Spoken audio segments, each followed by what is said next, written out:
Maman, je crois que je suis amoureuse de Farid. J'ai pensé à ça depuis longtemps. Tu parles de lui comme on parle d'un homme qui fait battre le cœur. Il est si gentil, si attentionné. Et puis, il écoute, il ne juge pas. Ma fille, tu es amoureuse. Et tu n'as pas à en avoir honte. Tu as droit à une nouvelle chance, à un homme bon. Et Farid a ce regard franc, cette patience. Il est rare. Il a dit qu'il serait là pour moi. Pour l'enfant aussi. Même en sachant qu'il n'est pas de lui. Il est encore plus digne de ton amour. Mais Lydia, tu sais ce que je vais te dire maintenant. Je sais, tu vas me dire de parler à Victor. Tu dois lui dire la vérité. Ce bébé, c'est aussi le sien. Même si vous n'êtes plus ensemble, il a le droit de savoir. Il a refait sa vie. Comment tu sais ça? Qu'est-ce qui te fait dire ça avec autant d'assurance? Un jour, j'ai été chez lui. C'est une femme qui m'a ouvert. Elle m'a dit que c'est elle qui partage sa vie. Et ça s'est très mal passé entre nous. Tu ne sais pas ce qu'il y a entre eux. Parfois, les gens remplissent leur vide avec du provisoire. Toi tu portes une vie en toi. C'est sérieux. Et si je lui dis? Il fera quoi? Il viendra me prendre l'enfant. Il m'accusera, et sa nouvelle compagne me regardera comme une manipulatrice. Tu ne peux pas savoir tant que tu ne l'as pas fait. Tu lui dois au moins la vérité. Pas pour toi, ni pour lui. Pour cet enfant. Un jour, il ou bien, elle te demandera. Pourquoi papa ne m'a jamais parlé? Et tu diras quoi? J'ai préféré me taire. Maman. J'ai peur qu'il me rejette. Peur qu'il me méprise. La peur fait partie de la vie. Mais elle ne doit jamais être le moteur de nos décisions. Tu as été forte jusqu'ici. Tu vis cette grossesse seule. Tu as repris pied. Dieu sait combien ce n'était pas facile. J'ai peur que Victor réagisse mal. C'est possible, mais parfois, ce n'est pas la réaction qui compte. C'est le fait d'avoir fait ce qu'il fallait. Tu n'as plus 16 ans. Tu es une femme, une mère en devenir. Ce que tu fais aujourd'hui, ton enfant le ressentira un jour. Laisse-toi aimer, par ceux qui le veulent. Moi je suis là, Farid est là, et même Victor, qui sait. Peut-être qu'il sera là aussi à sa manière. Ton silence creuse encore plus la distance. Dis-le lui, et ensuite vis ta vie avec ton bébé et cet homme qui te tend la main. Et s'il veut le bébé? Tu verras à ce moment-là. Tu seras préparé, tu auras une équipe autour de toi. Mais ce bébé mérite de grandir dans une histoire claire, même si elle est douloureuse. Merci maman. Qu'est-ce que tu es en train de faire? Un instant, s'il te plaît. Tu te fous de moi ou quoi? Allons, tu vas me montrer où tu as enterré le corps de Nadine. D'accord.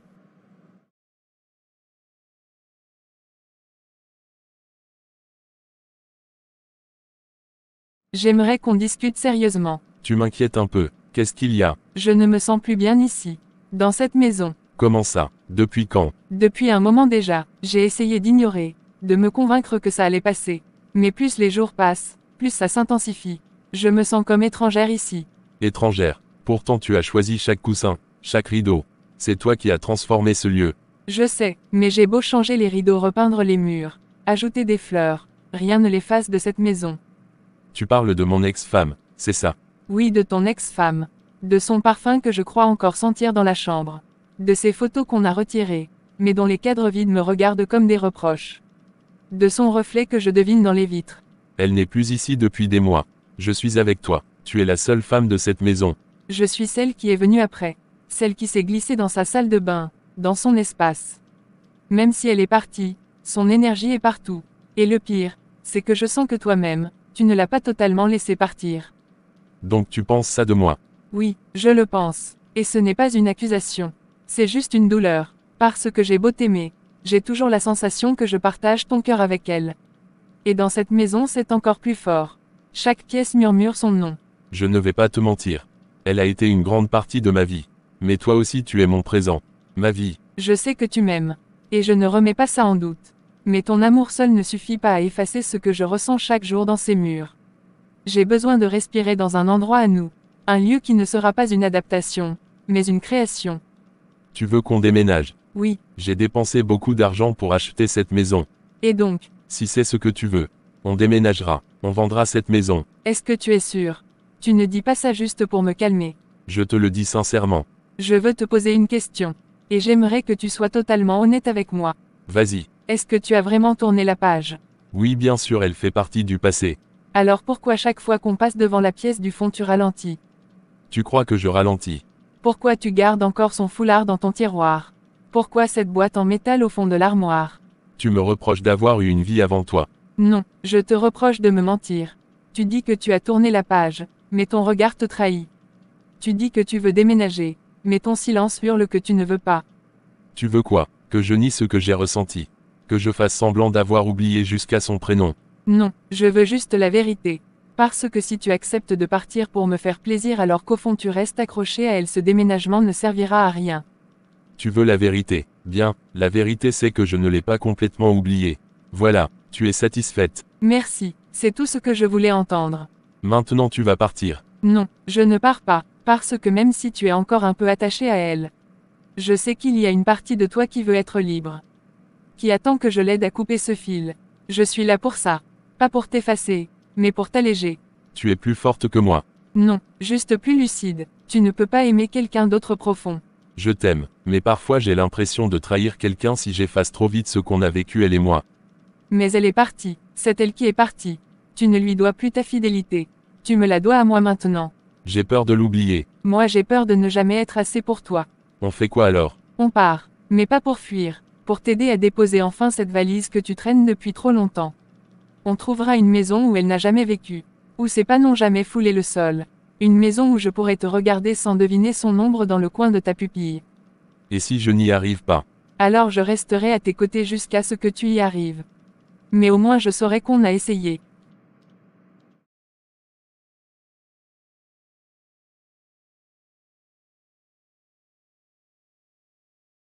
Comment va-t-il? Il est toujours dans un état critique. Traumatisme cervical sévère. Chute brutale. Hémorragie sous-durale. C'est grave. Et justement, j'ai besoin que vous m'expliquiez ce qui s'est passé. C'est très étrange. Même moi je n'arrive toujours pas à y croire. Je vous écoute. Je suis psychologue. J'ai un cabinet dans un endroit discret. Je ne suis pas très médiatisé. Pas comme les autres. Le policier est venu me consulter. C'est lui qui m'a cherché. Il m'a trouvé. Il m'a dit qu'il souffrait de stress post-traumatique. Qu'il avait des visions. Des voix dans sa tête qui lui parlaient. Quel genre de voix? La voix d'un enfant. Il disait que c'était celle d'un garçon qu'il n'avait jamais pu sauver dans une affaire de noyade. Il se sentait coupable. Il entendait le garçon l'appeler la nuit. Il n'arrivait plus à dormir. Alors je l'ai reçu dans mon cabinet. Il s'est assis. On a fait une séance classique de parole. Il m'a parlé longuement, presque 2 heures. Et ensuite? C'est là que ça devient incroyable. Il a soudain changé d'attitude. Il a arrêté de parler. Il a regardé droit devant lui, fixement, comme s'il voyait quelque chose derrière moi. Je me retourne, mais il n'y a rien. Alors je lui dis, « Monsieur le policier, est-ce que tout va bien? » Et là, il est là. Le garçon est là. Le garçon imaginaire. Oui, puis il crie. Un cri. Pas un cri d'homme normal. Un cri aigu. Comme un animal blessé. Il a commencé à se débattre. Comme s'il luttait avec un fantôme. Il renverse ma table basse. Il tombe à genoux, et d'un seul coup, il se jette en arrière. Comme un poisson qui saute hors de l'eau. Et il tombe. Sa tête heurte la table. La table. Oui. Il ne bougeait plus. J'ai crié, j'ai paniqué, j'ai essayé de le réveiller. J'ai même mis de l'eau sur son visage. Rien. Alors j'ai appelé les secours. J'étais déjà en état de choc. Et puis je vous jure, c'était comme s'il était possédé. Possédé. Oui, il y avait un courant d'air glacial dans le cabinet. Le ventilateur s'est arrêté tout seul. Et je vous jure que j'ai entendu un rire d'enfant. J'ai cru devenir fou. Vous parlez de phénomènes paranormaux. Je ne l'explique pas autrement. Il transpirait abondamment. Il a même dit, « Tu vas me suivre ». Il parlait à quelqu'un, ou à quelque chose. Ce quelque chose aurait provoqué sa chute. Exactement. Moi je n'ai rien fait. Je voulais l'aider. Mais c'est comme si une force l'avait poussé en arrière. Je sais que ça paraît fou mais je vous dis ce que j'ai vu. Et les caméras de votre cabinet. Coupure de courant. J'ai appelé mais ils m'ont dit que c'était une panne de quartier. Pas de courant. Pas de caméra. Malchance totale. Personne n'a entendu ce cri dont vous parlez. Non. Ce que vous me racontez est digne d'un roman de gare. Je vous jure sur la tête de ma défunte mère que je n'ai pas fait de mal à cet homme. Alors vous êtes en train de me dire que mon collègue a été victime d'un esprit d'enfant noyé qui a provoqué chez lui une crise hallucinatoire menant à une chute sur une table. Un ventilateur qui s'éteint tout seul. Un courant d'air glacial et une coupure de courant providentiel. Exactement. Suivez-moi au poste. D'accord. Jade. Oui, comment tu vas ma belle? Chaque fois que je te vois, mon cœur se remet à battre normalement. Ta présence me fait du bien. Je suis là. Je ne vais pas t'abandonner. Pourquoi je dois payer pour ce que je n'ai pas fait? Je suis innocente. Je n'ai rien fait. Et pourtant regarde ce qu'ils ont fait de moi. Je sais que tu n'as rien fait. Et je vais me battre pour toi. Je te le promets. Ici on m'appelle par un numéro. Pas par mon nom, tu te rends compte. Je veux te serrer dans mes bras. Mais ils ne nous laissent même pas ça. Ils ne nous laissent rien. Même pas la chaleur d'un contact humain. Juste ce froid, ce silence, et ces regards qui te jugent. Même quand tu dors. Il faut que tu tiennes bon. Il y aura un appel. Un nouveau procès. On trouvera la vérité. Je le jure. Mais combien de temps, combien de jours, de mois, d'années encore je vais pourrir ici. Les murs m'écrasent, les nuits me torturent, je ferme les yeux et je rêve que je suis dehors, dans un champ, avec toi, qu'on court. Puis je me réveille, et je suis toujours là, dans cette cellule. Je suis désolé. Tu te rends compte que parfois, je me demande si je vais devenir folle. Tu sais ce que c'est d'entendre une femme hurler toute la nuit parce qu'elle veut se faire du mal. J'ai peur de devenir comme elle. Peur que la prison m'absorbe. Qu'elle me change. Qu'elle me vole ce qu'il reste de moi. Un jour, tu sortiras d'ici. Et ce jour-là, je serai là. Devant cette grille. Je t'attendrai. Même si ça prend 1 an. 2, 10. Je te le jure. Je ne lâche rien. Pourquoi c'est moi qu'ils ont enfermé? Pourquoi celui ou bien celle qui a fait sa cour encore dehors? Pourquoi, lui ou bien elle respire l'air libre pendant que moi je suis ici? Parce que le système est pourri. Parce qu'on vit dans un monde où on juge avant de comprendre. Parce qu'ils avaient besoin d'un coupable.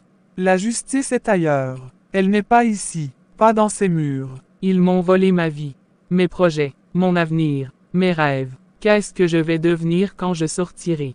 Qui va me croire? Tu redeviendras toi, pas du jour au lendemain. Mais tu le redeviendras. Et ceux qui te jugeront ne méritent pas de t'avoir près d'eux. Sache que je t'aime. Je t'aime aussi, Jade. Tu es tout ce qu'il me reste. Et tant que tu viens, tant que je t'entends, je respire encore.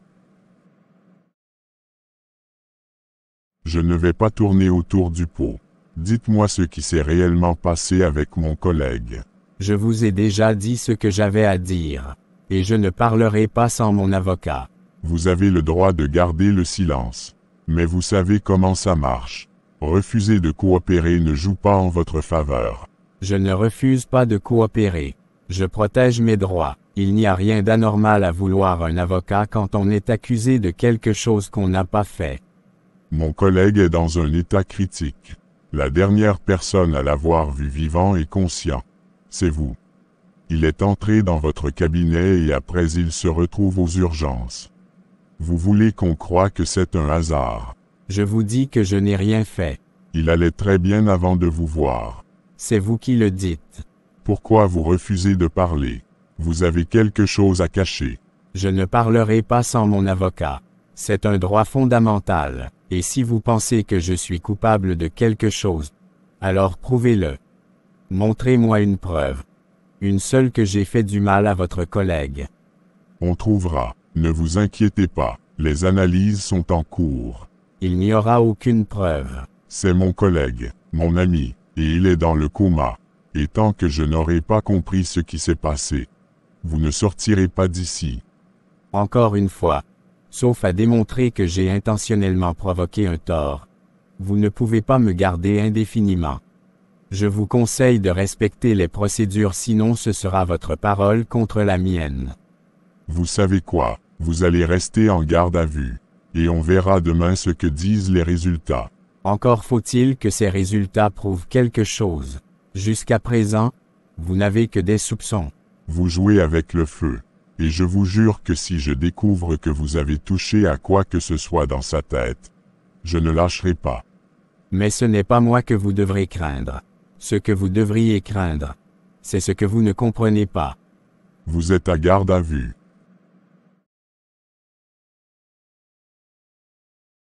Je crois que je vais le faire. Faire quoi? Je vais dire à mon ex-mari que je suis enceinte. Tu es sûr de toi? Est-ce que tu as bien réfléchi? Oui, j'ai retourné la chose 100 fois dans ma tête. Je ne peux pas lui cacher ça, même si je ne sais pas comment il va réagir. Tu as raison de vouloir lui dire. C'est ton choix. Et je le respecte.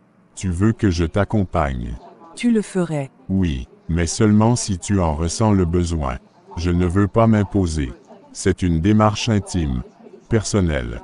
Tu as peut-être envie d'y aller seul. C'est justement ça. Je n'ai pas envie d'y aller seul. Mais je ne veux pas que ce soit mal interprété. Ce n'est pas ton histoire.